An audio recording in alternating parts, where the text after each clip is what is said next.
Bismillahirrahmanirrahim. Assalamualaikum warahmatullahi wabarakatuh. Pada kesempatan kali ini saya akan mendemokan aplikasi sederhana, yaitu aplikasi perpustakaan. Oke, yang pertama kita login dulu. Maaf, ini saya mempergunakan vb.net ya, mempergunakan vb.net. Kita login dulu. Kemudian di sini ada petugas ya, petugas. Cara mengisinya kira-kira seperti ini. Di sini ketik aja namanya, misalkan namaku, passwordnya 1111, hak aksesnya kalau dia sudah ada boleh dipilih, kalau belum ada misalkan hak aksesnya sebagai staf misal ya. Kemudian kita simpan. Nah, maka datanya udah muncul di sini.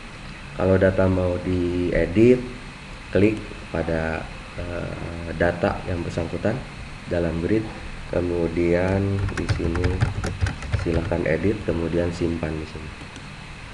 Nah, di sini sudah muncul, silahkan edit. Kalau mau dihapus tinggal diklik aja, kemudian dihapus. Gitu. Kemudian di sini ada lembaga, ini silahkan segera diganti aja. Misalkan perpustakaan sekolah atau perpustakaan pesantren atau perpustakaan kantor, silahkan diganti aja. Ini diganti ya. Setelah diganti nanti klik simpan gitu ya. Oke. Kemudian di sini ada anggota.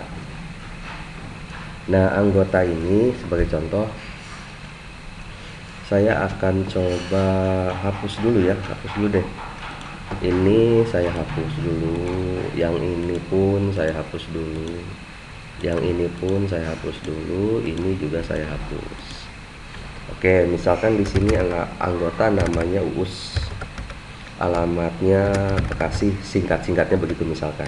Ini nomor teleponnya, emailnya uus@gmail.com. Nah, ini statusnya sebagai siswa atau bukan siswa, gitu ya.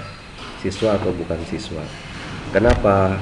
Kalau statusnya siswa, nanti dia akan berlaku aturan-aturan denda, aturan-aturan keterlambatan dan lain-lain. Tapi kalau statusnya bukan siswa, itu aturan denda keterlambatan itu akan hilang. Gitu. Misalkan yang minjemnya guru, gitu. Kalau yang minjemnya guru, dia boleh pinjam 6 bulan nggak apa-apa, ya, karena bukunya mau dipakai untuk ngajar misalkan begitu. Oke, kemudian kita ambil fotonya ya, ambil fotonya. Nah, misalkan fotonya yang ini ya, ini siswa, fotonya ini kita simpan. Kemudian kita isi lagi, namanya Rusmawan, alamatnya masih Bekasi, teleponnya ini, emailnya rusmawan@gmail.com, statusnya juga sama, ini sebagai siswa. Gambarnya kita ambil juga, misalkan yang ini, kemudian simpan. Lalu ada yang namanya siswa, namanya Rian, alamatnya misalkan Bekasi Timur, teleponnya nomor sekian, emailnya rian@gmail.com, dan statusnya dia adalah bukan siswa. Gambarnya kita ganti, misalkan yang mana ya gambarnya, yang ini misal, ini contoh aja. Oke, kemudian kita simpan. Nah, kalau misalkan dia mau mencetak kartu anggota, pilih dulu datanya ya, pilih dulu datanya, lalu cetak di sini, klik cetak. Nah, ini dia kartu anggota perpustakaannya seperti ini. Oke, kalau yang lain misalkan ini kita cetak. Nah, ini dia kartu anggota perpustakaannya. Oke, kemudian yang ini juga bisa dicetak, tinggal dipilih aja datanya, cetak kartu anggota perpustakaannya. Oke, kemudian di sini ada buku. Nah, buku misalkan yang ini saya hapus dulu ya, yang ini saya hapus dulu. Nah, kita isi buku yang kelima. Saya ambil gambarnya dulu deh, Saya ambil gambarnya dulu, misalkan ini yang kelima, misalkan bukunya apa ya, ini nih. Nah, judulnya adalah Belajar VBNet secara mandiri. Pengarangnya Uus Rusmawan, penerbitnya kalau misalkan sudah ada tinggal dipilih sih di sini ya, Alex Media Komputindo. Kategorinya kalau sudah ada ya tinggal pilih aja, misalkan pemrograman komputer. Tahun terbitnya tinggal dipilih, lokasinya gitu. Jadi kalau dia belum ada, ketik gitu. Stoknya misalkan ada 20 dan harga bukunya adalah 50.000. Kenapa harga buku harus dicantumkan? Ini untuk denda apabila buku itu hilang. Gitu. Jadi dia harus kena si peminjam kena denda seharga buku. Oke, kita simpan di sini ya. Kita simpan. Nah, jadi ini buku yang pertama, ini buku yang kedua, buku ketiga, buku keempat, buku kelima. Oke, nah di sini ada pengaturan. Ada pengaturan, jadi batas pinjam buku ya itu 5, maksimal 5. Dan batas pinjam setiap buku itu 7 hari, dikasih waktu seminggu. Denda keterlambatan 5.000 per hari per buku. Kalau rusak ya, tapi fisiknya masih ada nih, rusak tapi dendanya 15.000 gitu. Nah, di sini katalog udah bisa kita ini ya.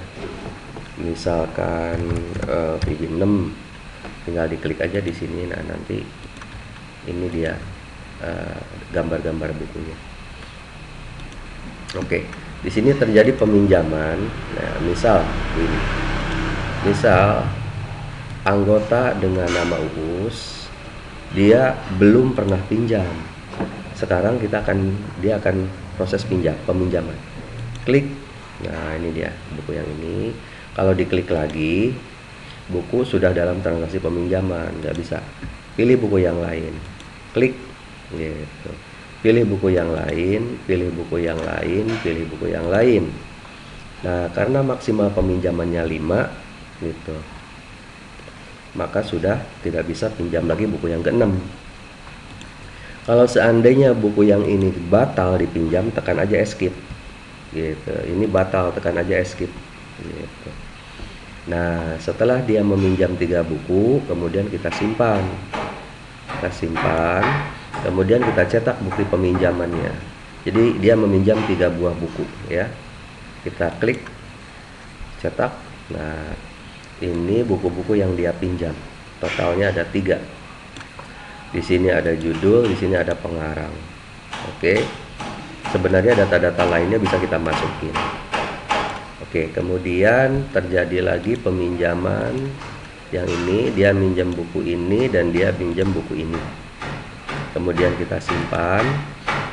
Lalu kalau dicetak bukti peminjamannya seperti ini hasilnya. Nah, ini 2 buah buku. Oke. Kemudian kita coba proses pengembalian. Nah, dengan peminjaman nomor sekian ya. Oh, seharusnya ini buku baru dipinjam tadi sih ya, jadi nggak ada denda. Oke deh, nanti dendanya misalkan karena rusak ya. Klik. Nah, ini bukunya. Ternyata buku tersebut rusak. Gitu. Kalau rusak, di sini kan ada di bawah nih. Ya. Denda rusak tuh 15.000 nih di bawah ya. Nah, misalkan buku ini rusak. Tapi dalam sehari udah dikembalikan.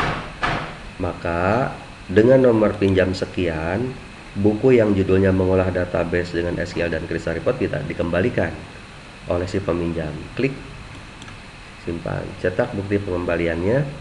Kita coba lihat, kita cetak. Nah, berarti dia lama pinjam hanya 1 hari, tidak terlambat, tapi rusak. Dia tidak hilang, kenalah denda. Ini bukunya. Oke. Nah, kemudian si peminjam yang kedua, misalkan bukunya dua-duanya satu aja deh. Buku yang berjudul Koleksi Program PIB 6 Konsep Adobe. Ternyata bukunya malah hilang di sini. Ya, hilang. Maka dia terkena denda seharga bukunya. Gitu. Seharga buku. Ya, dendanya tuh. Ceritanya udah dibayar, kemudian klik simpan. Kemudian kita cetak bukti pengembaliannya. Oh, kita refresh ya, refresh. Nah, ini dia bukti pengembaliannya. Nah, selebihnya kita tinggal melihat laporan-laporan aja ya. Peminjaman kan tadi sudah, pengembalian juga sudah ya. Kemudian di sini kita lihat laporan-laporannya. Ini laporan data anggota. Ini anggotanya ada 3 orang. Ini laporan data buku. Bukunya udah ada berapa ini? Ada 5, bukunya ada 5. Kemudian laporan peminjaman yang terjadi pada tanggal 9 Februari. Nah, ini dia. Sebenarnya ini gambar bisa dimasuk-masukin ke sini, bisa ya. Tapi nanti terlalu banyak halamannya sih. Kebetulan peminjaman baru terjadi di bulan Februari semua nih. Atau kita coba lagi ya, peminjaman tapi tanggalnya kita mundurin nih. Tanggalnya kita mundurin, boleh deh. Misalkan anggota ini meminjam buku 2, 4, dan 5. Kemudian kita simpan. Ini sebenarnya boleh dicetak, boleh enggak sih. Kalau dicetak, ya hasilnya akan menjadi seperti ini. Ini bukti peminjamannya nih ya. Oke. Nah, kalau terjadi pengembalian, tanggalnya mati nih, nggak bisa dioprek nih. Tanggalnya mati. Cuma nanti pada saat laporan peminjaman udah ada 2 tanggal yang berbeda di sini. Ada yang tanggal 8 Februari, nah ini. Gitu. Ada yang tanggal 9 Februari. Jadi nanti kalau misalkan kita memilih tanggal 8 sampai tanggal 9, kemudian kita klik view. Nah, ini datanya. Gitu. Yang terjadi pada tanggal 8 dan pada tanggal 9, ini dia datanya. Kalau kita lihat bulan Februari tahun sekian, ini dia datanya. Kemudian peminjaman nomor sekian terlihat, peminjaman nomor sekian terlihat. Untuk pengembalian, laporan pengembalian di sini karena laporan pengembaliannya tanggalnya mati ya, statis. Jadi kita tidak bisa memilih tanggal yang lain ini ya. Oke, nah ini untuk bulan Februari tahun 2023 datanya sama. Ini yang nomor kembali nomor sekian, nomor kembali nomor sekian. Yang sudah mengembalikan nama anggotanya ini dia pernah mengembalikan. Oke, jadi pada intinya kelebihan dari program ini adalah adanya pencetakan untuk kartu anggota yang fotonya udah dinamis gitu ya. Kemudian adanya juga laporan anggota yang ada fotonya, dan laporan buku juga ada gambar cover bukunya. Oke, demikian contoh dari aplikasi perpustakaan. Walaupun sangat sederhana, mudah-mudahan ada manfaatnya. Dan jika Anda merasakan bahwa video ini cukup bermanfaat, silahkan like, share, komen, dan jika Anda berkenan silahkan subscribe dan mengajukan pertanyaan. Demikian yang dapat saya sampaikan. Terima kasih. Wassalamualaikum warahmatullahi wabarakatuh.